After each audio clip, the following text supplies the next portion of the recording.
할렐루야. 하나님은 살아계십니다. 살아계신 하나님께서 여러분들과 함께 하시고 오늘도 예수로 충만하는 그런 깨닫는 은혜가 우리 모두에게 부어지기를 주의 이름으로 축복합니다. 우리가 그동안 배운 대로 하나님의 말씀인 성경은 눈으로 읽혀지는 표면의 문자와 그 문자 이면 뒤에 숨어 있는 생명에 관한 영생의 말씀으로 구성되어 있는 것입니다. 성경의 표면, 그러니까 성경을 딱 열고 우리가 읽은 이 성경의 표면은 문자 그대로 읽고 해석하는 것으로 여기에는 특별 계시가 개입하지 않아도 그냥 많이 읽고 많이 연구를 하면 상식적인 생각과 합리적인 사고를 가진 모든 사람들이 지켜야 할 교훈의 설교가 어마어마하게 나올 수 있습니다.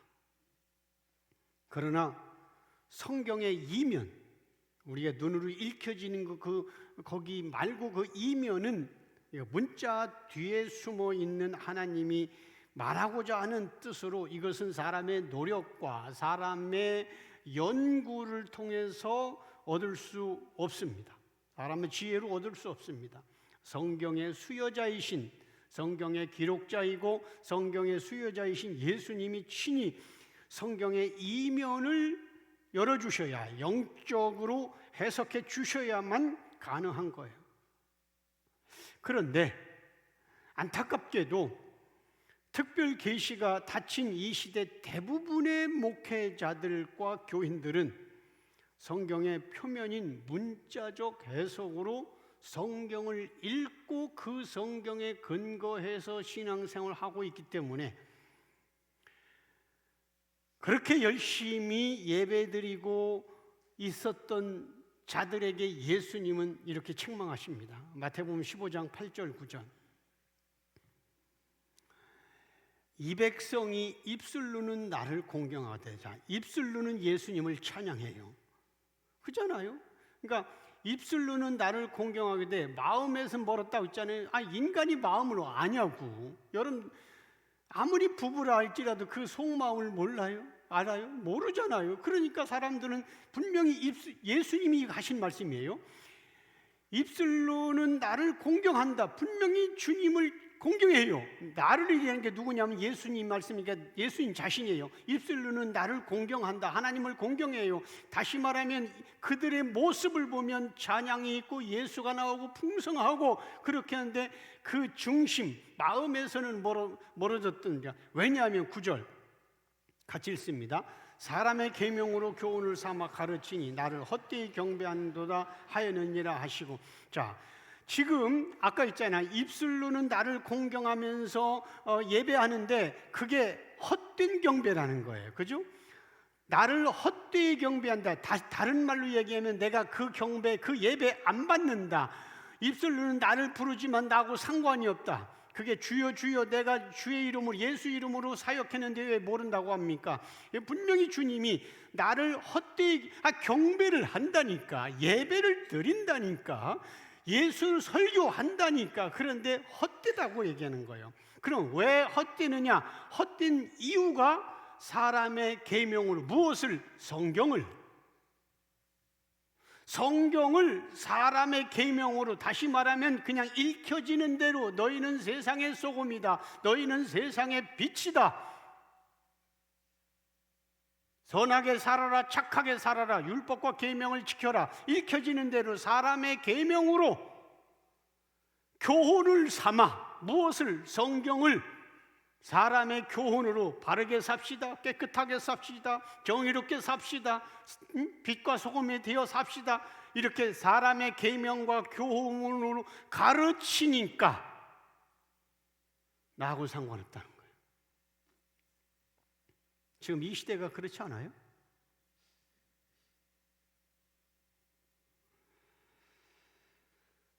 그러니까 사람의 계명이라고 하는 것은 성경을 문자로 기록된 그대로 읽고 해석해서 교훈을 삼기 때문이에요. 그러니까 이 성경을 사람의 교훈 지금 쭉 읽고 창세기부터 요한기 쭉 읽고서 뭐 네가 내 계명을 지키면 들어가도 복을 받고 나가도 복을 받고 쭉 이렇게 했잖아요. 완전하라. 내가 거룩하니 너희도 거룩하라. 내가 완전하니 너희도 완전. 이렇게 해서 쭉 해서 사람의 교훈으로 가르치기 때문에 너희들이 나를 경배하고 있지만 나를 부르지만 헛된 거다. 그렇게 성경은 말하고 있습니다. 그러니까 성경을 구원자 예수 그리스도로 봐야 됩니다. 교훈처럼 기록된 것도 예수 그리스도로 봐야 되는 거예요. 왜? 예수님은 모든 성경은 나를 가리켜서 기록한 것이라. 그러니까 사람의 성경을 구원자 예수로 보지 않고 사람의 교훈으로 가르치는 대표적인 성경 구절을 하나만 짚고 넘어가겠어요. 스가랴 9장 9절 같이 읽습니다. 시온에 따라 크게 기뻐할지어다. 예루살렘에 따라 즐거이 부를지어다. 보라, 네 왕이 내게 임하나니 그는 공의로우시며 구원을 베푸시며 겸손하여 나귀를 타시나니 나귀의 작은 것 곧 나귀 새끼니라. 자, 여기서 시온의 딸과 시온에 따라 크게 기뻐할, 이게 스가랴는 이제 메시아를 예언한 건데 시온의 딸, 예루살렘에 따라 기뻐하고 즐거워하는데 시온의 영광이 큰 빛나는 시온의 딸, 예루살렘의 딸 같은 동의어입니다. 그렇죠? 그러니까 시온은 주님의 임재한 곳을 말해요. 예루살렘. 자, 기뻐할지어다 즐거이 부를지어다. 왜 시온에 따라 기뻐하라. 예루살렘 따라 즐거워하라. 보라, 내 왕이 내게 임하시다. 누구요? 내 왕이 앞으로 임할 것이다. 누굽니까? 예수 그리스도. 메시아이신 예수가 이제 예루살렘에 임할 것이다. 그러니까 기뻐하라. 결국은 요한계시록 21장에 보면은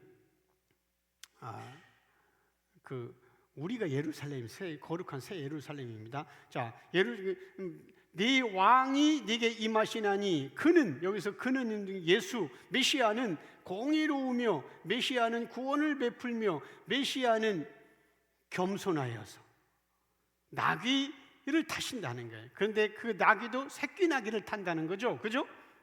네. 자, 보세요. 앞으로 오실 메시아는 공의로우시며 구원을 베푸시며 겸손해서 나귀 타신다 이야기예요. 네. 이걸 문자 그대로 겸손해서 예수님은 앞으로 오시는 메시아는 겸손한 분이다. 겸손하니까 나귀 탔지. 백마 타지 않고. 그러면 이걸 겸손해서 나귀 탔다면 계시록에 예수님 흰말 탄 건 교만해서 갑자기 부활 승천해서 교만해가지고 흰말 탔어? 이게 안 맞는 거예요. 겸손으로 해서. 그런데 이 시대에 다 겸손으로 해석하는 거예요. 겸손으로 해석하잖아요. 그러니까 예수님이 문자 그대로 이거 봐라. 예수님은 겸손해서 나귀를 타시고 예루살렘 올라갔다. 그러기에 우리도 예수님의 그 겸손을 본받아서 성도가 됩시다. 어떤 교인들, 어떤 목사들은 예수님은 겸손하게 나귀 새끼를 타는데 이 시대 목사들은 교만하게 벤츠 타고 다닌다. 이런 설교 많이 들었어요. 그리고 지금도 하고 있고. 예수님은 자기 스스로 또 겸손하다고 그랬어요. 마태복음 11장 29절에 보면 나는 마음이 온유하고 겸손하니. 예수님이 온유하십니까? 이 독사의 새끼들아. 독사의 새끼라고 하는 것은 이스라엘 중동 지역에서는 가장 흔한 게 독사입니다. 짐승 가운데. 대한민국에 가장 흔한 건 독사가 아니라 개입니다. 그럼 대한민국 버전을 해보가 이 개새끼들아. 예수님이 하시는 욕입니다. 이 독사의 새끼들아. 온유하십니까? 예수님 온유하지 않습니다. 그거 다 배웠어요. 성품이 아니라. 그죠? 겸손하니. 예수님이 스스로 그랬어. 나는 겸손하다. 나의 멍에 먹은 내게 배워. 자, 여기 성경에서 말하는 온유와 겸손은 성품이나 성격을 말하는 것이 아니라 하나님의 말씀을 받아들일 때, 하나님과의 관계에서 하나님 말씀을 받아들일 때에 하나님이 이 말씀은 너무 어렵습니다, 좀 심하잖아요, 좀 하고 이렇게 자기 생각을 개입시키지 않고 하나님 말씀 그대로 받아들이는 순종을 가리켜서 겸손이라고 하고 온유라고 하는 거예요. 그래서 자기 마음에 안 든다고 애굽 사람을 때려 죽이고 모래를 파고 거기다 묻고 광야로 도망갔던 모세가 지면에 가장 온유하다고 했어요. 그럼 모세가 그렇게 과격했는데 성격이라면 온유함이 아닙니다.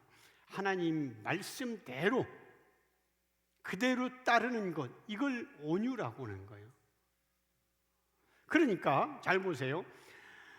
스가랴 9장 9절 아까 좀 읽었잖아요. 9장 9절에서 메시아가 겸손하게 나귀를 타고 예루살렘에 입성하셨다는 말을 성품으로 해석해서 우리도 예수님을 본받아 온유한 자가 되자고 설교한 것은 잘못된 해석이고 예수님 표현대로 헛된 예배를 드리고 헛된 설교를 하고 있는 거예요. 예수님 당시에 나귀가 흔한데 나귀는 짐을 많이 작긴 하지만 짐을 많이 실는 짐승으로 상징적으로 그렇게 있었어요. 나귀 하면은 짐 실는다. 지금도 이렇게 아프리카나 이렇게 좀 이런 데 가면 큰 말이 아니라 나귀에다가 짐을 막 어마어마하게 신고 다니는 게 있어요. 그래서 나귀 하면은 다른 게 아니고 짐을 싣고 다니는 거예요. 그러니까 예수님이 겸손하셔서 나귀를 타셨다는 표현은 예수님은 하나님의 아버지의 계획대로 순종하여 인간이 지은 선악과를 따먹고 이후에 인간이 지은 모든 죄의 짐을 나귀를 탔으니까 나귀는 짐을 상징하니 짐 많이 싣고 가는 거니까 인간이 지은 모든 죄의 짐을 지고 예루살렘에 올라가서 십자가에 죽으신다는 표현입니다. 겸손해서 나귀를 탔다는 얘기는. 그러니까 나귀가 짐을 지고 가듯이 예수님은 우리들의 죄의 짐을 지시고 십자가가 기다리고 있는 예루살렘으로 올라가신다는 것을 말하고 있는 겁니다. 여러분 알다시피 예수님은 신성과 인성을 동시에 갖고 있는데 이 인성, 우리와 똑같은 아주 100% 우리와 똑같은 인성을 가지고 있었기 때문에 십자가의 고난을 피하고 싶었잖아요. 그래서 예수님이 뭐라고 했어요? 겟세마네 동산에 아버지요 이 잔을 내게서 옮기시옵소서. 이건 누구나 인성을 가졌기 때문에. 그런데 거기서 끝나지 않고 예수님이 뭐라고 했어요? 그러나 내 뜻대로 마옵시고 아버지의 원대로. 이게 온유, 이게 겸손입니다. 이 잔을 내게서 옮기시옵소서. 안 그러면 나는 십자가에 안 죽고 도망갑니다. 이게 아니고 그러나 내 뜻대로 마옵시고 아버지의 원대로 하시옵소서. 이게 겸손이고 온유입니다. 성경은 성품을 얘기하는 게 아니에요. 인간 교훈이 아닙니다. 아까 있잖아요. 사람의 교훈으로 가리키니까 헛되이 예배드린다고. 사람의 교훈으로.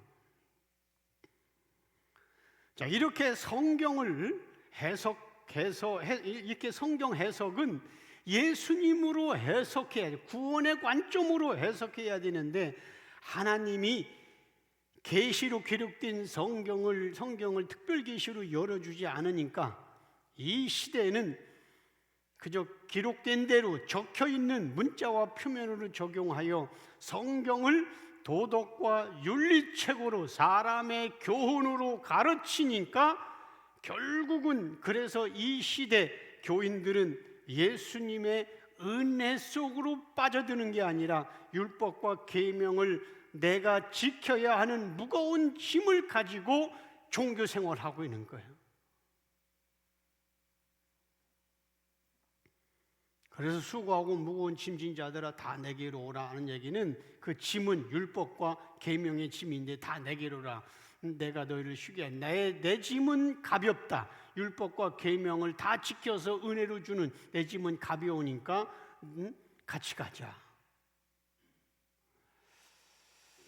여러분들 이 예수 계시 관점으로 성경을 이렇게 읽고 해석하면 없던 성경이 생긴 게 아니라 그 성경이 쭈르르 이렇게 일렬로 모아지면서 완벽한 육하원칙에 나오고, 율법과 계명으로만 읽으면 성경은 또 그쪽으로도 완벽한 육하원칙에 또 결론을 도달하게 되는 거예요.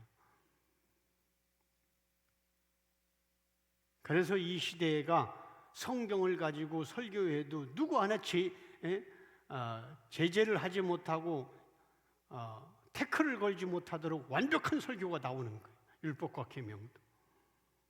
하나님은 표면과 이면, 알레고리와 알고리즘으로 두 가지를 놓아서 구원받는 자에게는 계시를 열어주고, 그렇지 않은 자에게는 그냥 놔두고, 그러면서 헛되이 경배한다고 주님이 창배하고, 분명히 예수님이 아까 얘기했잖아요. 너희가 부처를 경배하니까 너희들 나쁜 놈이다. 그게 아니에요. 나를 경배한다. 너희가 나를 내 이름 부르고 찬양하고 나를 경배한다. 그런데 헛되다. 왜? 이유는 사람의 교훈으로 성경을 가르치니까.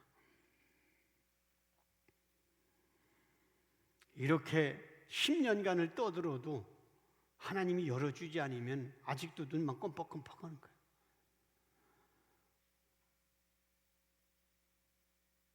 자, 그런 관점으로 이제 오늘 본문 해석합니다. 1절 띄워주세요.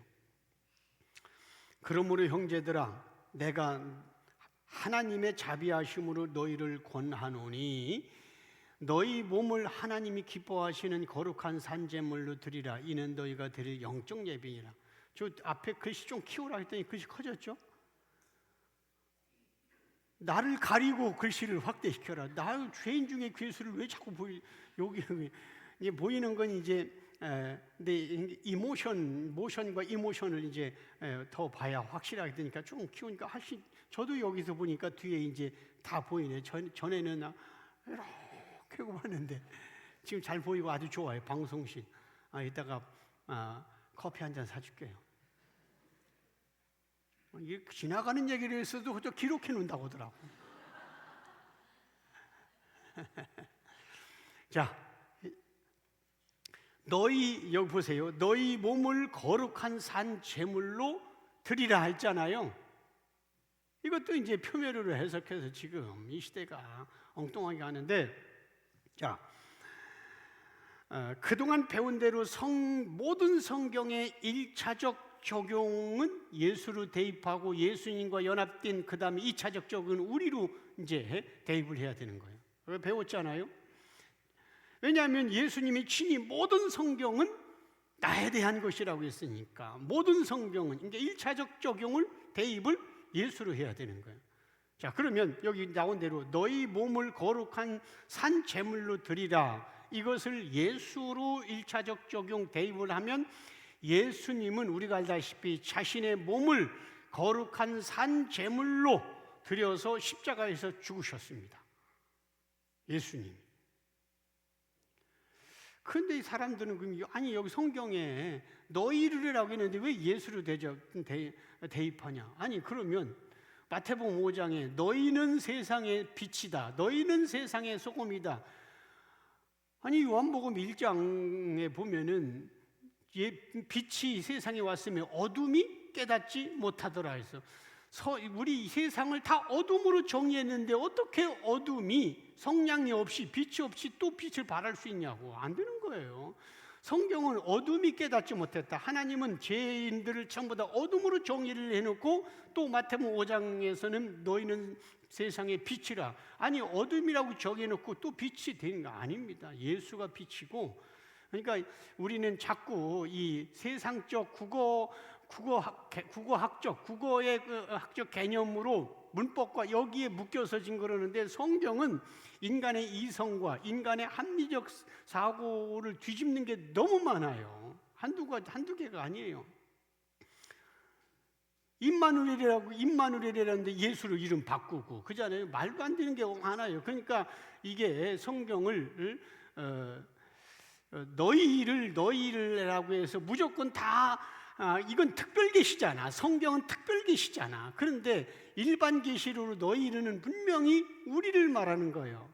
왜 그렇지 않아요? 아가서도 봐도 그렇고. 그러니까 서로 대칭되고 많이 이렇게 됐을 때에는 우선 예수님의 말씀을 1순위로 두는 겁니다. 예수님의 모든 성경은 나에 대한 것이다. 즉 구원을 설명하는 것이다. 예수님이 하신 말씀이니까. 자, 그러니까 너희 몸을 거룩한 산 제물로 드리라는 것은 결국은 예수님이 산 제물로 십자가에서 죽으셨다는 뜻이고, 2차적 적용으로 나중에 말한다면 예수님과 연합된 구원받은 성도도 그렇게 나타나는 현상이 있다는 겁니다. 그러니까 예수 그리스도로 거듭난 성도는 옛사람은 죽고, 옛사람 죽었잖아요. born again, 다시 태어났으니까 거듭남, 예수와 연합된 나의 인생의 전부를 하나님이 기뻐하시는 제물처럼 그런 인생으로 살아가라는 뜻이에요. 존재하라는 뜻이에요. 그것이 오늘 본문이 말하고 있는 산 제물입니다. 이는 너희가 드릴 영적 예배니라 해서 영적 예배. 자, 우리가 드리는 예배는 육적 예배가 아니라 영적 예배입니다. 육적 예배는 구약이었어요. 예수님 오시기 전에. 영적 예배는 신약이었어요. 그게 이제 요한복음 4장에 사마리아 우물가에서 여인과 대화하는 데 나와요. 당신네들은 예루살렘에서 예배 드리려고 한다고, 우리는 그리심산에서 예배 드린다고 하는데 어떤 산이, 장소, 육적 예배거든요. 어떤 산, 어디가 원합니까? 그러니까 여기서도 말고 거기서도 말고.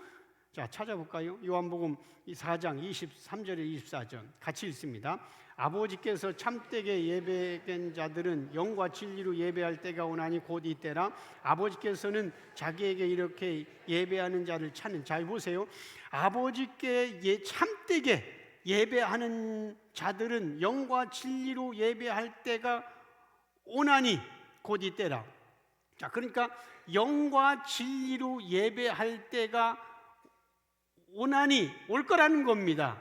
그러면 지금까지는 안 왔다는 뜻이에요. 지금까지는 영과 진리로 예배를 안 드렸다는 뜻이에요. 오나니 했으니까. 그러면 그동안에는 육적인 예배 드린 겁니다. 성전에서. 그전에 영과 진리로 예배할 때가 올 것이다. 그런데 지금 왔다. 예수 그리스도가.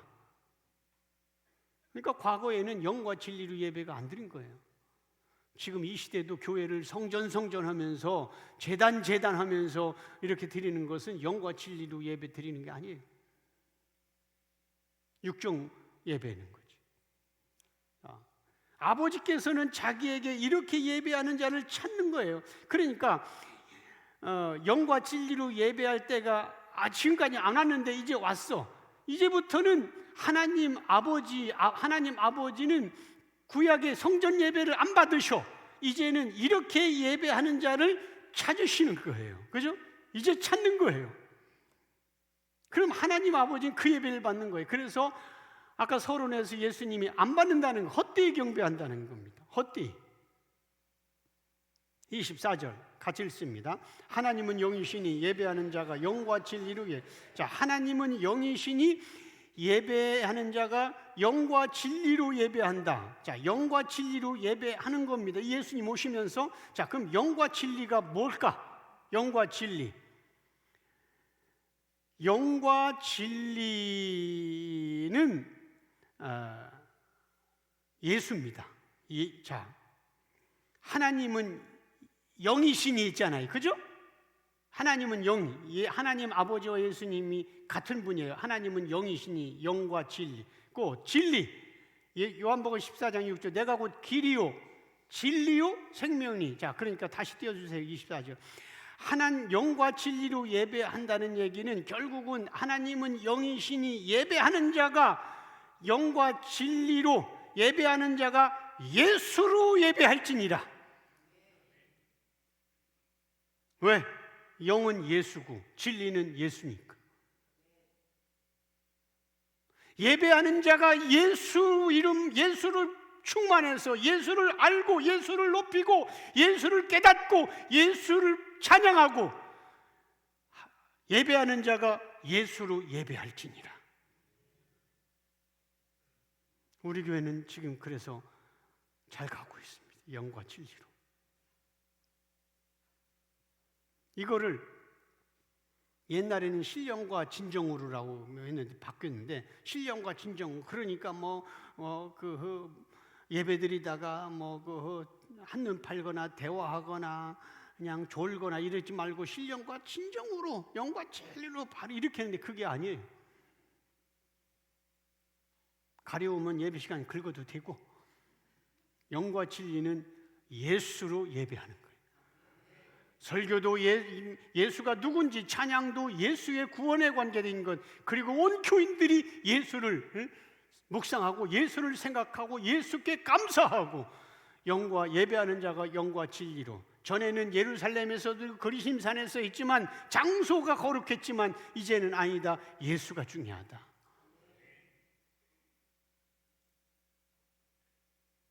하나님은 그렇게 예배하는 자를 찾는다는 거예요.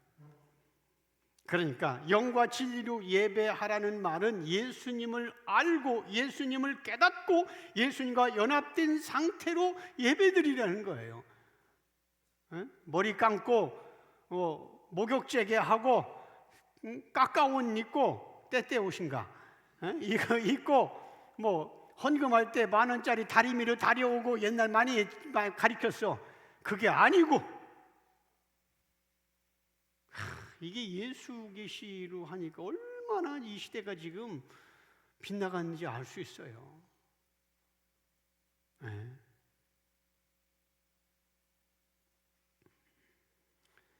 그러니까 이 예수 관점으로 성경을 읽고 해석하고 설교하는 이 예수 계시를 모르고 주일날 예배하는 자들은 결국 뭐다? 영과 진리로 예배를 하지 않는 자다. 결국 예수님 말씀대로 서론에서 헛되이 경배한다.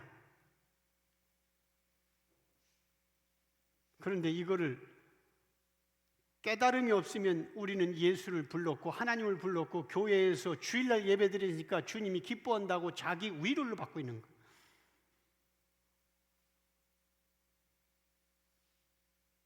성경은 이렇게 얘기하고 있는데, 다시 오늘 본문 1절 띄워주세요. 너희 몸을 하나님이 기뻐하시는 거룩한 산 제물로 드리라. 이는 너희가 드릴 영적 예배니라. 거룩한 산 제물, 하나님이 기뻐하시는, 그죠?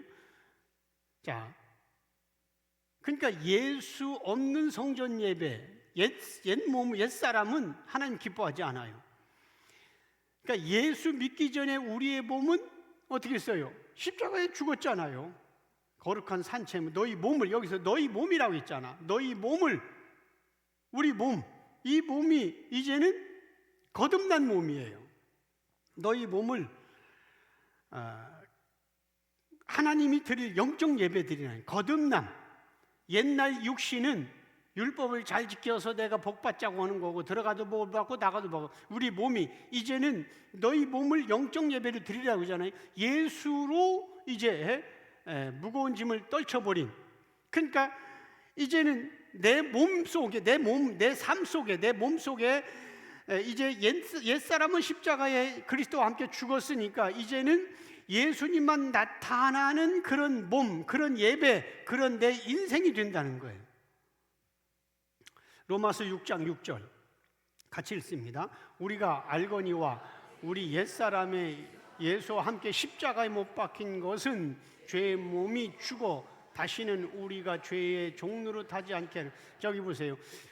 우리 옛사람이 예수와 함께 십자가에 못 박힌 것은 죄의 몸이 죽어, 아까 있잖아, 이 로마서 12장 1절 너희 몸을 하나님께 기뻐하는 걸 드리라고 했잖아요. 근데 이 죄의 몸이 죽은 거 하나님 받겠어? 아니잖아요. 너희 몸을 죄의 몸이 죽어 다시는 우리가 죄에게 종로로 타지 않아요. 자, 그러면 우리 몸이 성전 예배로 드리면서 율법과 계명으로 지켜서 내가 복을 받으려고 했던 그 바리새인의 그 신앙, 그것은 결국은 죄에게 종로로 타는 몸이었다는 거예요. 주님은 그 예배 안 받는다는 거예요. 에? 죄에게 종로로 됐던 몸, 그거로 우리가 예배 드리면 주님 받겠어? 그잖아요. 너희 몸을 거룩한 산 제물로 드리라. 이건 영적 예배라고 했는데 여긴 보니까 죄의 몸으로 죽었다고 하는데 그 몸이, 그러니까 전체적으로 잘 따라오면서 생각해 보세요. 결국은 예수 그리스도로 드리는 예배 외에는 하나님이 헛된 거고 그 종의 몸이고 아닌 겁니다. 그러니까 우리가 죄에게 종로로 타지 않으려고 했잖아요. 죄에게 종. 그러니까 우리 육체는 죽었으니까 율법과 계명의 신앙은 죽었다는 뜻이에요. 그 육체가 죽었다는 얘기. 우리가 죽었는데 살아 있잖아 지금. 내가 자꾸 우리 육체는 죽었다 하니까 이걸 또 해석 못하는 사람. 왜 내가 살았는데 죽었다고 하지? 죽었는데 왜 좀 아직 살았지? 아니고, 그러니까 전에는 내가 십자가에 못 박아 죽었는데 아직도 그놈의 성질이 또 안 죽어서 또 죽어야 돼. 그게 아니고 죽은 게 뭘 죽었다? 율법과 계명의 신앙이 죽은 거예요. 그렇게 해석하면 이 십자가에 죽었는데 그래서 내가 죽었지 그래. 아니 다짐을 해. 근데 내일 또 그냥 샹샹 욕해. 아이고 또 안 죽었네.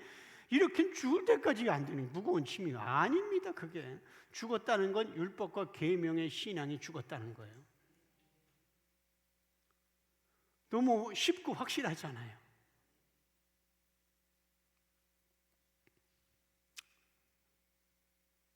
너희 몸을 죽었다 해놓고 또 너희 로마서 12장 1절 너희 몸을 산제물로 드리라. 죽었는데 무슨 산제물입니까? 그거 율법과 계명으로 죽었고 예수 그리스도 중심으로 사는 이 육체, 그러니까 율법과 계명을 지켜서 결국은 내가 건강하고 내가 복을 받고 내가 상급받고 하는 이 육체는 죽었다. 이제 율법과 계명과 연결된 육체는 죽었고 이제는 너희 몸을 죽은 이제 산 예수 그리스도와 연결된 이 육체가 살아서 산 제물로 드리는 거예요.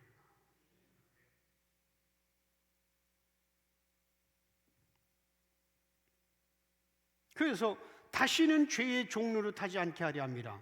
그렇잖아요? 그러면 그때는 죄의 종로로 됐다는 뜻이에요. 그렇잖아요? 율법과 계명으로 신앙생활을 했던 것은 죄의 종로로 사고 있었습니다. 분명히 성경은 종의 자녀는 천국을 유업으로 받을 수 있다? 없다? 없다고 나오잖아요. 못 받는다. 갈라디아서 4장 3절 여기 보세요. 같이 읽습니다. 이와 같이 우리도 어렸을 때 세상의 초등학문 아래에서 종로로 타였대. 자, 이와 같이 우리도입니다. 우리는 여기 지금 갈라디아서는 사도 바울이 성령에 의해서 써서 갈라디아 교인들에게 보낸 거니까 갈라디아를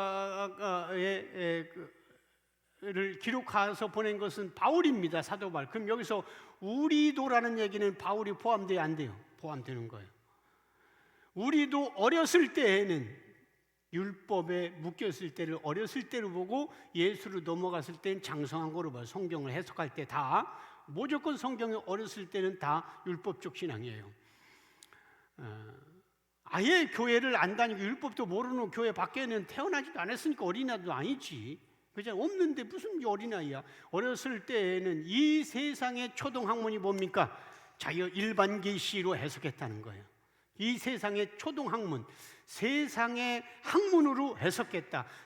사람의 교훈으로 해석했다. 오늘 아까 서론에 세상의 초등학문으로 해석했다는 거예요. 우리가 어렸을 때, 율법을 쓸 때는. 그래서 어떻게 무슨 노릇 됐다? 자녀가 아니라 아들이 아니라 종노릇 됐다. 종은 유업을 받지 못해요. 율법과 계명 신앙은 구원 못 받아요. 그래서 성경이 이렇게 나오지 않아. 7절 같이 읽습니다. 그러므로 네가 이후로는 종이 아니요 아들이니 아들이면 하나님의 말말 유업을 받 유업이 천국이잖아요, 그죠? 하늘나라. 자, 그러므로 이제는 내가 이후로는 지금까지 어린아이 이후로는 이제 예수를 전했으니까 갈라디아 교인들 이후로는 종이 아니야. 전에는 종로로 했었어. 아닌데 이제 아들이 있어. 아들이면은 당연히 이제 천국을 유업으로 받는 거예요. 그래서 예수님 요한복음 15장 내가 다시는 너희를 종이라고 부르지 않는다, 친구라고 부른다고 하잖아요. 이 성경 하나로 다 연결된다는 거예요. 그러니까 율법적 신앙은 종의 기간. 그래서 모세 같은 사람, 물론 모세 구원 받았어요. 모세도 율법의 종이라고 했고, 모세의 직분은 정죄의 직분이라고 하는 거예요. 정죄. 성경 볼까요? 고린도후서 3장 9절. 자, 보세요. 정죄의 직분도 영광이 있으니, 가르친 건 제가 넣은 거예요. 정죄의 직분도 영광이 있은즉 의의 직분의 영광은 더욱 넘치리라. 바울이 쓴 건데 그 앞에 보면은 모세 이야기를 쭉 하다가 지금 이렇게 나오는 거거든요. 그러니까 모세의 직분이 정죄의 직분이라는 거예요. 율법을 지키는 직분, 죄가 있다고 하는 정죄의 직분, 그것도 영광이 있어. 왜? 어쨌든 하나님께 율법도 쓰임 받았으니까. 그런데 의의 직분, 예수의 직분 영광은 똥 넘치리라. 그러니까 모세도 결국은 죄의 종이었어요. 모세도 종의 직분이 있었어요. 종의 직분. 그런데 예수님이 오시기 전에는 종의 직분으로 율법 아래 있어도 택한 자들에게는 희미하게나마 율법 속에 들어있는 메시아에 대한 구원을 여러 쪽 알려주셨기 때문에 구약 시대였지만은 그들도 다 구원받는 거예요. 그래서 나중에 집에 가서 읽으세요. 히브리서 11장 35절 이하에 보면은 쭉 히브리서 11장은 믿음장이잖아요. 아벨은 믿음으로, 모세는 믿음으로, 노아는 믿음으로, 아브라함 믿음으로, 사라는 쭉 했다가 거기서 그들은 이제 토부를 켜거나 그 동굴 속으로 유리암 속에서 또 그 굴하지 않았다면서 그 뒤쪽에 끝 마지막에 보면은 그들은 멀리서 그리스도를 바라봤다 그래요. 멀리서. 히브리서 11장 뒤에. 그러니까 멀리서 바라본 거예요. 희미하게 본 거예요. 주님이 그것도 열어주셔서. 그래서 구약이든 신약이든 예수 이름으로만 구원받아요. 그래서 예수님이 나로 말미암지 않고는 아버지께로 올 자가 없느니라. 그러니까 이 얘기를 잘 문자적으로 해석하니까 그럼 구약은 예수가 없는데 어떻게 구원받느냐. 그럼 모세도 다윗도 지옥 갔냐 하는데 아니라니까. 그 히브리서 11장 뒤에 나온다니까. 그래서 아브라함, 요한복음 8장에서도 아브라함은 나의 볼때를 보았느니라. 그러니까 예수를 열어주는 것. 지금 내가 살고 있는 것, 내가 하고 있는 것, 하나님이 나와 관계 있는 것, 구약 시대에도 전부 다 하나님이 다 열어주셨어요. 다 그들에게 확실하게 하고 희미하게. 그런데 예수님이 이 땅에 오셔서 아주 확 열어주셨어요. 그러게 요한복음 10장 8절인가 7절에 보면은 나보다 먼저 온 자는 다 절도요 강도니, 나보다 먼저 온 자 메시아가 와서 창세기부터 모든 성경을 예수로 해석해 주기 전에 그 어떤 인간도 하나님이 희미하게 열어준 거 외에 다 예수로 해석했다면 그 전부 다 절도요 강도다, 그 얘기입니다. 그러니까 예수를 모르니까 이순신 장군도 구원 받았을까? 왜? 이순신 장군이 우리나라의 영웅인데 그가 지옥 가면 너무 안타깝잖아. 예수를 모르니까 그런 질문이나 했었고 당연히 지옥 갔어요. 하나님은 너무한다. 하나님 마음이지. 엿장사도 제 마음대로 오는데 하나님 창조자 마음이지. 그게 나오잖아. 하나는 우리 배웠잖아. 로마서 9장에 긍휼이 여길 진노한 거와 긍휼이 그 내 마음이다. 토기장이가 하나는 버리고 하나는 귀하게 쓰고 하나는 천에 쓰고 권한 없느냐? 내 마음이다.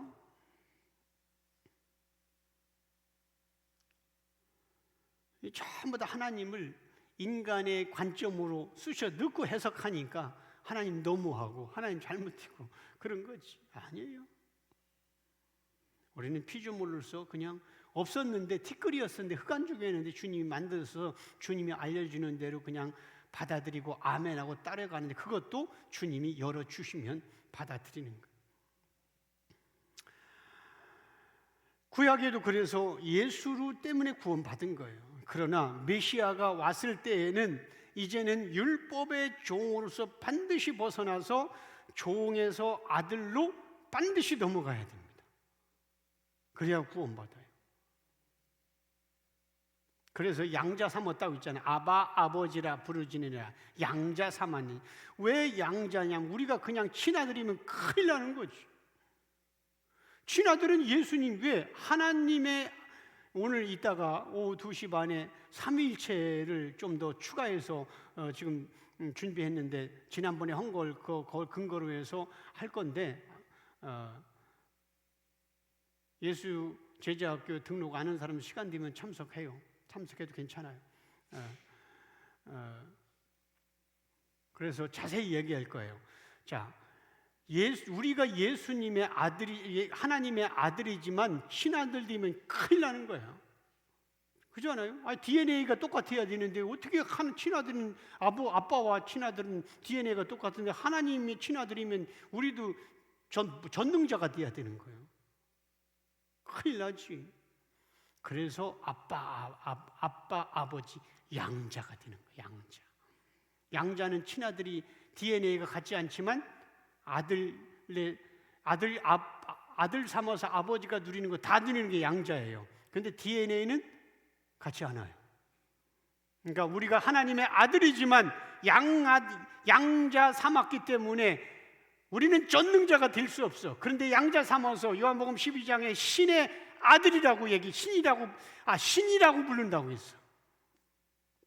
이 성경이 이렇게 풀어지는 거 보면 소름 돋쳐요. 놀라워요. 야, 오늘 본문 2절 띄워주세요. 전도사님들은 어떤 때는 45분도 설교하고 여러분들은 막 웃는 모습이 보여. 그런데 나는 1시간 가고 빨리 끝내야지. 끝나고 가서 뭐 할 거야? 노닥거릴 거 아니야? 자, 2절 같이 읽습니다. 너희는 이 세대를 본받지 말고 오직 마음을 새롭게 함으로 변화를 받아 하나님의 선하시고 기뻐하시고 온전한 뜻이 무엇인지 분별하도록 하라. 오늘 제목이 이 세대를 본받지 말라는 뜻, 참 뜻이에요. 그죠? 자, 그러면 지금 이 시대는 어떻게 이 세대를 본받지 말고 이 말을 문자적으로 해석하면 이 시대가 지금 악하잖아. 동성애도 하고 너무 악하잖아. 응? 정치인도 그렇고. 그러니까 이 교회 밖에 너무 악해. 밖에 나갈 수가 없어. 밤에. 응? 이 악한 세대라고 문자적으로 그렇게 해석하지만 그러나 잘 들으세요. 예수 계시로 보면 교회 밖에 악한 세대를 말하는 것이 아니라 예수님을 모르고 율법과 계명으로 자기 의를 쌓는 신앙생활을 하고 있는 이 시대 교회를 말하는 거예요. 정확하게 사람의 교훈과 계명으로 가르쳐서 헛되이 예배드리는 이 시대, 이 세대. 아니 그러면 생각해 보세요. 성경은 하나님의 말씀이니까 시간과 공간을 초월했으니까 2000년 전에 우리 시간의 제약을 받는 우리가 볼 때는 2000년 전이 옛날이고 지금이 현재지만 시간 밖에 계신 하나님 볼 때는 2000년 전 지금이나 영원한 현재잖아요. 그러면 이 세대를 본받지 말라. 그러면 2000년 전에 예수 믿는 사람을 로마 사람들이 원형극장에다가 집어넣고 사자를 집어넣고 자기 자식을 안고 있는데 아작아작 자기 앞에서 자식을 예수 믿는다고 깨물어 먹고 씹어 먹도록 하는 게 거기서 이미 기록에 다 나와 있어. 지금 이 세대가, 우리가 살고 있는 이 세대가 아무리 악해도 그렇진 않아. 그러면 이 세대가 교회 바뀌냐고? 아니에요. 하나님 중심, 성전 중심, 예배 중심으로 신앙생활 잘하고 있었던 유대인들을 향하여 예수님은 너희 아비는 마귀라 그렇게 했으니까, 여러분, 자, 질문할게요. 마귀가 교회 안에 있어요? 교회 밖에 있어요? 교회 안에 있어요. 아니, 다시 얘기할게요. 예수님이 누구한테 마귀라고 했어요? 헤롯한테 마귀라고 했어요? 헤롯 왕한테? 아니에요. 여우라고는 했지.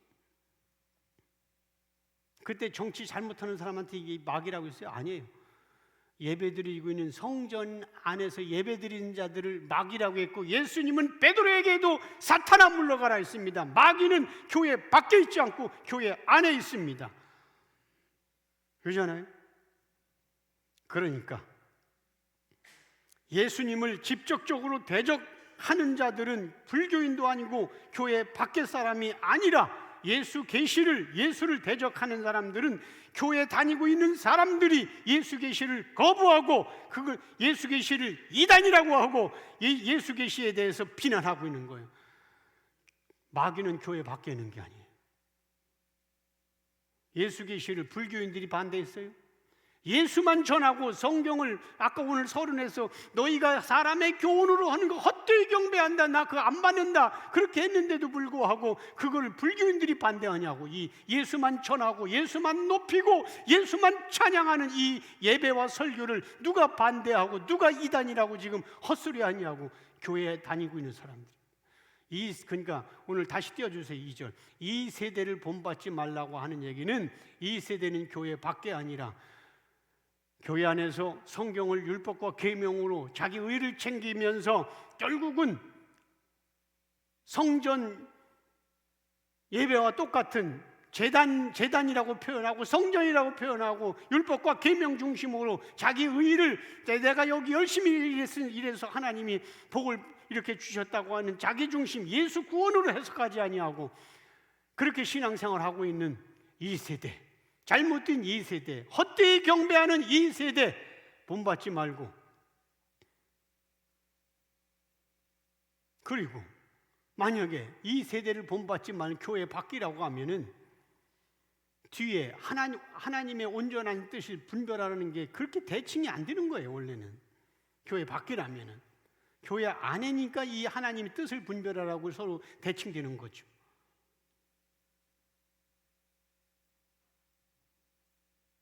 그러니까 이 세대를 본받지 말라는 게 지금 이 시대는 99.9% 교회 밖으로 얘기해요.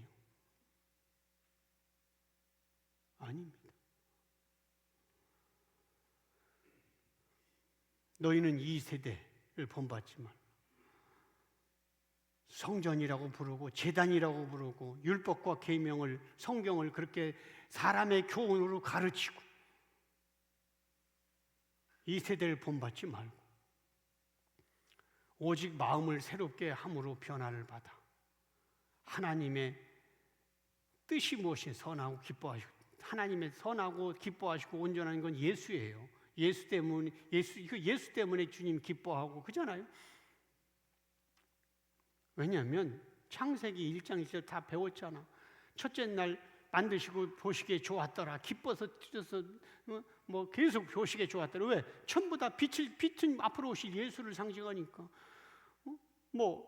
또 별을 만들어, 해와 달과 별을 만들어 놓고 기뻐했다. 별은 앞으로 예수님이 오신다는 동방 박사들에게 그 예수를 가리키려고 그거 할 거니까.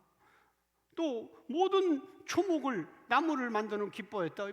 그 가운데 앞으로 예수님이 자기 이것은 내 피다 하고서 말씀하실 그 포도나무를 만들어 놓고 보고 좋았더라. 다 그렇게 하시는 거예요. 그러니까 하나님이 기뻐하시고 온전하신 뜻이 뭐예요? 예수예요. 그죠? 뜻이 무엇인지 분별하도록 하라.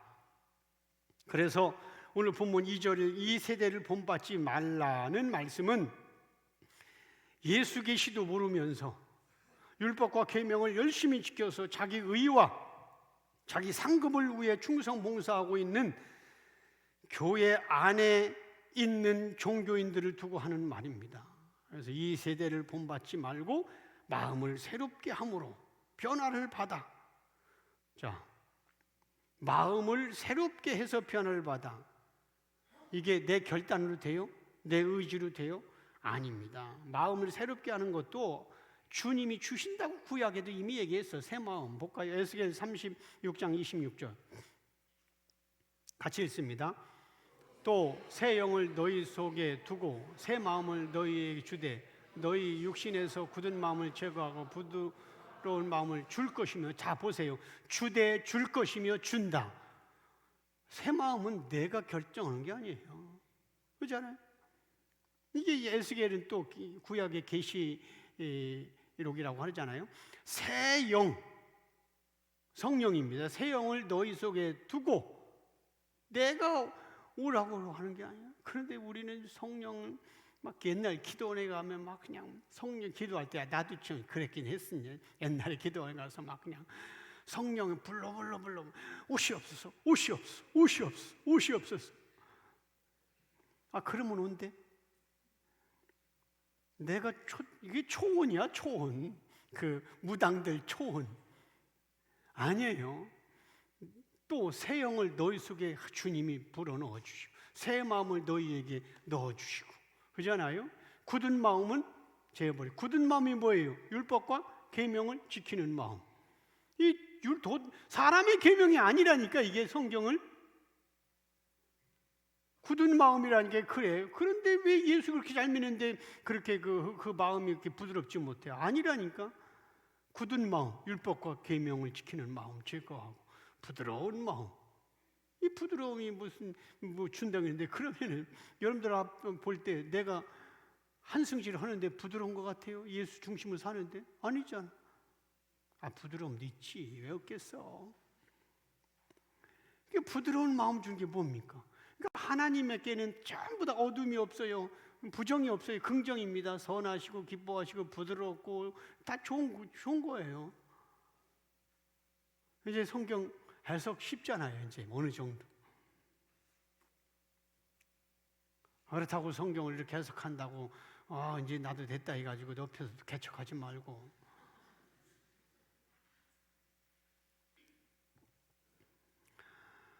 그러니까 오늘 본문 2절에서 새 마음을 새롭게 함으로 변화를 받아서 하나님의 뜻을 분별할 수 있는 것은 하나님께서 친히 그렇게 만들어 가시고 이끌어 가신다는 것이죠. 구원의 시작도 예수, 구원의 과정도 예수, 구원의 완성도 예수니까 우리는 그냥 면목 없이 그냥 은혜로 끌려가는 거예요. 에베소서 2장 8절 9절 있잖아요. 믿음은 하나님의 선물로 자랑치 못하게 하려 함이니라. 하나님께서 그렇게 만들어 가신다는 거예요. 그런데 그 가운데서 선택된 자만.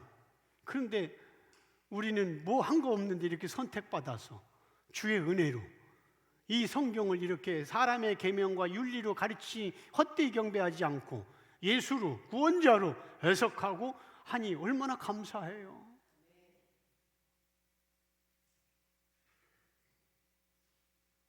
감사한 마음이 있으면 아멘 하시기 바랍니다. 네.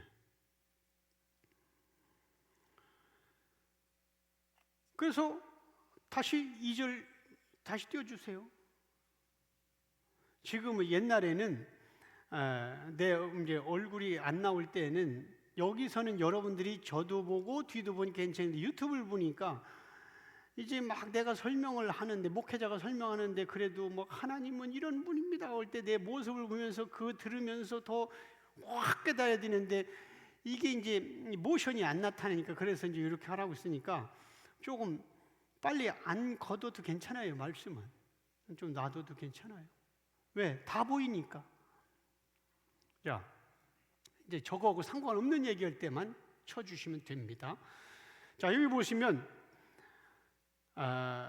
이 세대를 본받지 말고 하나님의 뜻을 분별하라고 하잖아요. 그죠? 하나님의 뜻을 분별하다. 자, 그러면 하나님의 뜻이 뭐냐? 지금 아까 말씀드린 뭐냐면 예수를 아는 거예요. 성경에서 창세기, 요한, 계시록까지 하나님의 일, 하나님의 뜻. 요한복음 6장 29절 띄워주세요.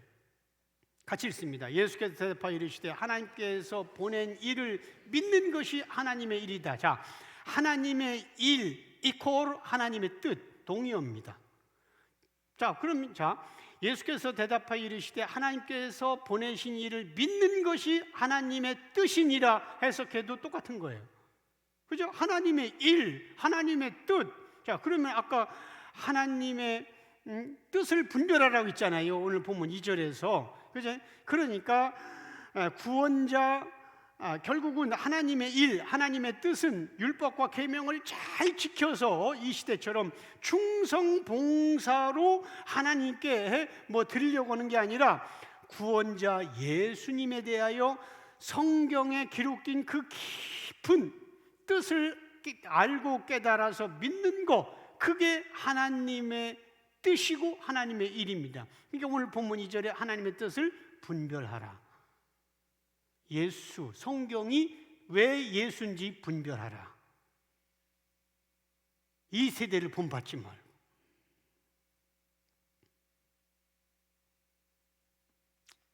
이 절 다시 띄워주세요. 오늘 본문. 너희는 이 세대를 본받지 말고, 가로 열고는 제가 이제 해석한 거예요. 율법과 계명으로 가는 이 시대 교회를 본받지 말고 오직 마음을 새롭게 함으로 변화를 받아, 뭡니까? 하나님이 부어주시는 은혜의 선물 예수. 마음을 새롭게 하는 건 예수가 새 영을 주는 거니까. 그 다음, 하나님의 선하고 기뻐하시고 온전한 뜻이 무엇인지 분별하라. 선하고 기뻐하고 온전한 하나님의 뜻, 예수님을 창세기부터 대주어인 예수를 깊이 알아가는 것, 그겁니다. 너무 확실하잖아요. 이제 3절 띄워주세요. 오늘 본문. 자, 내게 주신 은혜로 말미암아 너희 각 사람에게 말하노니 마땅히 생각할 그 이상의 생각을 품지 말고 오직 하나님께서 각 사람에게 나누어 주신 믿음의 분량대로 지혜롭게 생각하라. 자, 여기 다시 앞에 보면 내게 주신 은혜로 너에게 말한다. 그러니까 이거는 바울의 생각이 아니야. 하나님이 계속 찾아와서 주신 대로 하는 겁니다. 예수 계시도 제 생각으로 하는 게 아니고 연구소도 마찬가지. 주님이 계속 찾아와서 하는 거예요. 그래서 우리 전사님들도 사모님도 다 있지만 계속 그러잖아요. 하나님이 찾아오셔서 나를 모르는 자들은 다 내보낼 거다. 놀라지 말라. 나를 모르는 자는 헛되이 경배하는 데 다 내보낼 거다. 그리고 전에 교회를 핍박하고 교회를 부정적으로 했던 사람들을 내가 보낼 거다. 그렇게 하고 이제 교인들이 아론과 훌처럼, 그래서 세미나 참석하고 그렇게 해서 이제 같이 바울에게 디모데가 있고 실라가 있고 이렇게 아골라 브리스길라 같이 동역하며 사역했듯이 왜 초대교회처럼 좀 역사하니까 그렇게 나타날 거다. 그러니까 세미나도 보내서 그런 사람 보내라는 거예요. 돈 있다고 보내지 말고 그런 사람 보내서 할 거다. 초대교회 재현시키는 거예요. 하나님이 계시 열어주시면서 그렇게 할 거라고 하는 거예요. 그리고 이제 하나님이 또 이 사역을 위해서는 바울에게 많은 연보, 헌금을 줬듯이 교인들 사업이라든가 교인들 예상치 못한 일들이 갑자기 잘 돼서 다는 아니지만 그래서 돈을 하나님이 부어주셔서 예수를 전하는 전 세계로 다니는 여러분들을 후원하는 데 지장 없을 것이다. 하나님이 그렇게 말씀하셨다고 그래요. 그 주인공이 다 되고 싶지 않아요, 여러분들, 그지? 하나님이 하실 겁니다. 앞으로 하나님은 전능자니까.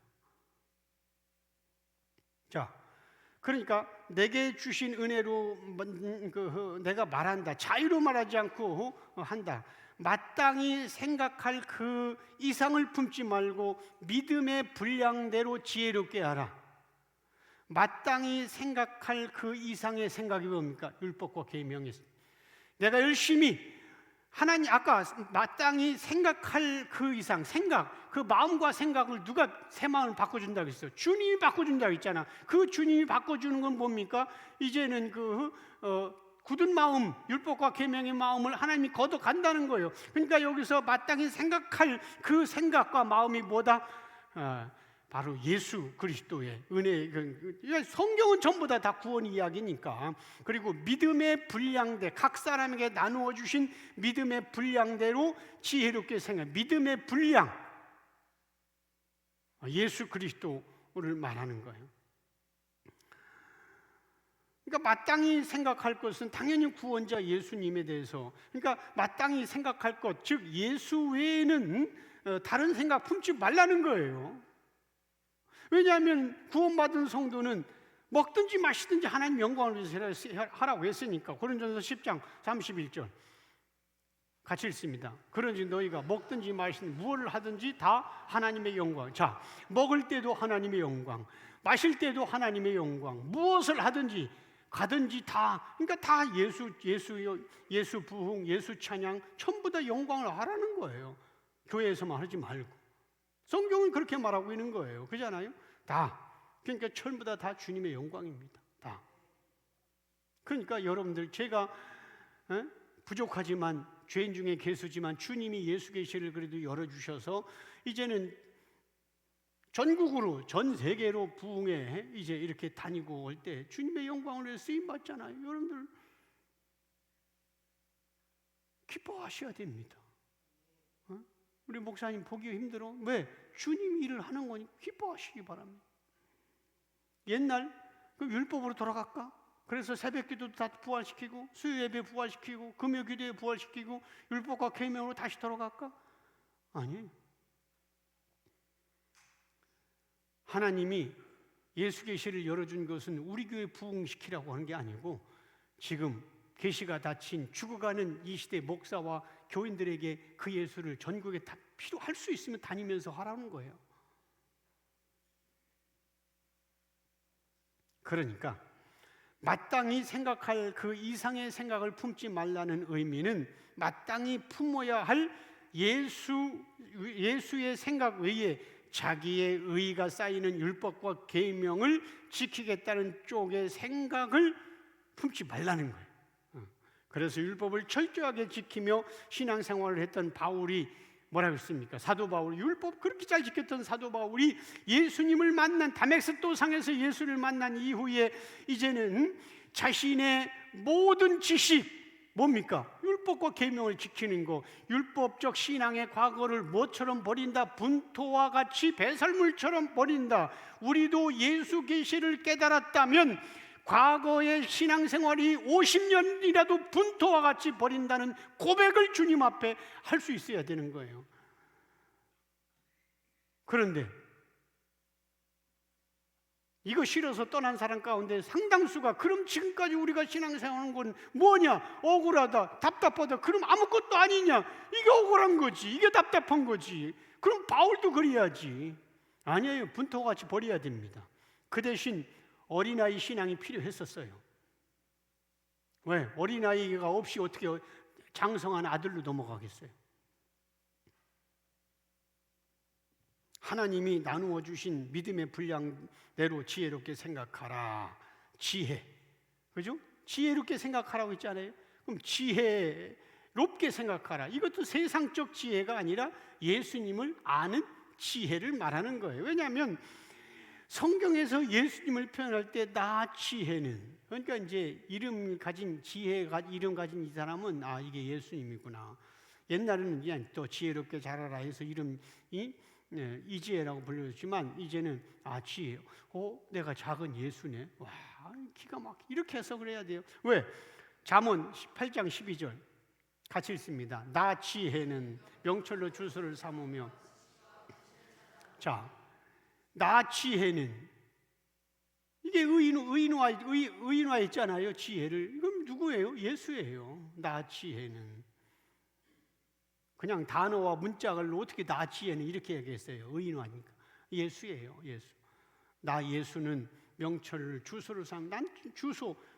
날 오는 길은 전부 다 예수 주소를 삼으며 지식과 근신을 찾아온다니. 다 예수라는 거예요.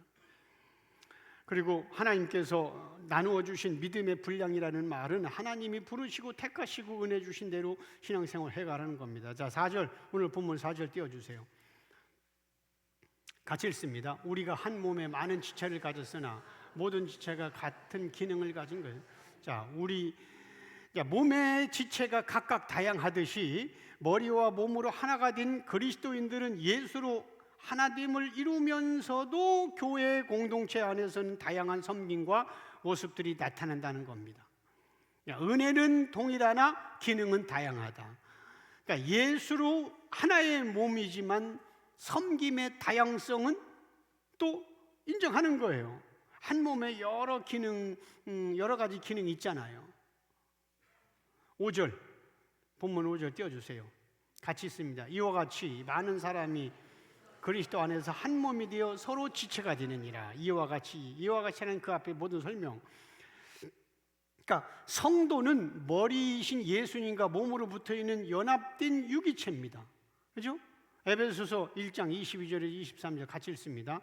또 만물을 그 발 아래 복종하게 하시고 그를 만물 위에 교회의 머리로 삼으셨느니라. 교회는 그의 몸이니 만물 안에서 만물을 충만케 하시는 이의 충만이니라. 자, 22절 띄워주세요. 다시. 만물은 그러니까 피조 세계를 그 예수의 발 앞에 복종하게 하시고 그를 예수님을 만물의 그러니까 위에는 모든 피조물, 그리고 밑에 만물은 인간, 구원받은 인간. 그 만물 위에 예수를 만물 위에 교회의 머리로 삼았다. 머리와 몸으로. 23절 교회는 그의 몸이니. 교회는 건물이 아닙니다. 예수 성도입니다. 성도는 예수의 몸, 성도는 예수의 몸입니다. 그래서 이제 만물 안에서 만물을 충만케 하신 이 충만, 그러니까 부족함이 없는 거예요. 다 예수 안에 예수만 믿으면 기쁨도 항상 기뻐하고 늘 살 수 있고 충만한 겁니다. 부족함이 없어요. 예수가 모든 피조물을 했는데 모든 피조물을 창조하고 없앨 수 있는데 그분이 우리 머리와 몸으로 붙어 있다면 우리는 이제 만물을 충만하고 있는 거예요. 그죠? 만물을 창조하신 그분이 우리 머리와 몸으로 나오고 하나 됐으니까 예수를 진짜 믿으면 여러분들은 이제 부족함이 없는 겁니다. 충만한 거예요. 왜? 그분이 머리 나하고 한 몸이니까. 그러니까 너무 이렇게 돈 달라, 뭐 달라고 기도하지 마세요. 다 주님이 나한테 맡기면 헛짓할 것 같아서 은행에다 잠깐 맡겨놓은 거니까 그냥 너무 달라고 하지 마세요. 그렇지 않아요? 응. 그러니까 예수 한 분이면 되는 거예요. 예수 한 분. 그런데 우리 몸에는 손과 발, 눈과 귀, 머리와 목 등 다양한 기능 역할을 하는 것이 존재하듯이 머리이신 예수 그리스도 안에서 한 공동체를 이루고 있는 성도들도 그렇게 다양한 기능과 사명과 섬김이 있는 거예요. 그래서 자, 한번 성경 읽고 정리하겠습니다. 고린도전서 12장 14절부터 같이 읽습니다. 몸은 한 지체뿐 아니요 여럿이니 만일 발이 이르되 나는 손이 아니니 몸에 붙지 아니하였다 할지라도 이로써 몸에 붙지 아니한 것이 아니요 또 귀가 이르되 나는 눈이 아니니 몸에 붙지 아니하였다 할지라도 이로써 몸에 붙지 아니한 것이 아니니 만일 온몸이 눈이면 듣는 곳이 어디며 냄새 맡는 곳이 어디냐. 그러나 이제 하나님이 원하시는 대로 각 지체를 각각 몸에 두셨다고 해서 자 보세요. 하나님이 원하시는 대로 머리는 예수, 우리 몸, 이 몸을 낼 때 하나님이 원하시는 대로 지체로 각각, 그러니까 우리의 생각과 우리의 뜻이 아니라 하나님이 원하시는 대로 방송실, 하나님이 원하시는 대로 지체에 각각 찬양단, 하나님이 원하시는 대로 리더, 반주자. 여러분들이 방송실 간 것 같아? 여러분들이 갔으면 아이씨 목사가 맨날 성경 잘못 띄운다고 하니까 아이씨 그만둬. 그럼 그만두는 거지. 그런데 여기 보니까 하나님이 원하시는 대로 지체를 각각 몸에 두었어. 자, 머리는 예수, 몸은 우리, 거기에 지체는 우리라고 했어. 근데 이 지체를 각각 하나님이 주셨어. 여러분들이 찬양하고 여러분들이 방송실 가고 여러분들이 그렇게 한 것은 불신앙인 거예요. 하나님이 원한 대로 심었어요. 방송실 아멘 하면 손 들고, 손 들어봐. 두 손 번쩍 드네. 성경을 그렇게 해. 성경. 난 올해까지만 하고 그만둘 거야. 교사, 나 올해까지만 하고 이제 그만둘 거야 하는 사람 다시 취소하세요. 하나님이 심으려고 오는데 뭘 올해까지? 그렇잖아요. 저 성경. 그럼 저 성경을, 그러나 내가 원하는 대로 각각 지체 이렇게 고치고서 그만둬. 여러분 성경. 그리고 나한테 성경 가지고 와, 고쳤다고.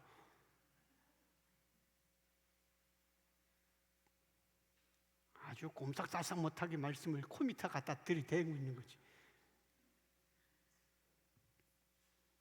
그러니까 교회 공동체 안에서 다양한 섬김은 하나님이 그렇게 끌고 가시는 거. 19절 같이 읽습니다. 만일 다 한 지체이면 몸은 어디냐? 이는 지체는 많으나 몸은 하나니라. 눈이 나 손더러 내가 너를 쓸데없다 하거나 또 머리가 발더러 내가 너를 쓸데없다 하지 못하리라. 25절 몸 가운데 분쟁이 없고 오직 여러 지체가 서로 같이 돌보게 하셨느니라. 만일 한 지체가 고통을 받으면 모든 지체가 함께 고통을 받고 한 지체가 영광을 얻으면 모든 지체가 함께 즐거워하느니라. 너희는 그리스도의 몸이요 지체의 각 부분이라. 머리가 예수님이고 몸은 성도입니다. 자, 그렇다면 머리가 예수님이고 몸은 우리 성도인데 머리가 다 교감신경으로 해서 머리가 다 물 먹어라 다 시키는데, 그렇다면은 머리가 볼 때 필요 없는 지체 있어요, 없어요? 없습니다. 머리가 볼 때 눈도 귀하지만 발가락도 소중한 거예요. 머리이신 예수님이 볼 때 목사도 필요하고 장로도 필요하고 중성스러운 권사의 신앙도 귀하지만 인간의 시각으로 볼 땐 쟨 빠졌으면 좋겠다, 좀 문제가 있다, 시원찮은 성도도 귀한 거예요. 그렇잖아요?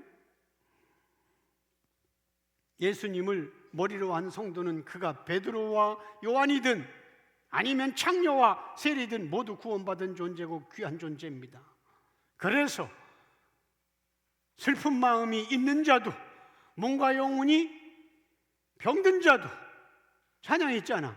좀 이따 부를 건데 누구든지 예수 이름을 부르고 믿는 자는 그가 어떤 사람이든 구원을 얻으리라.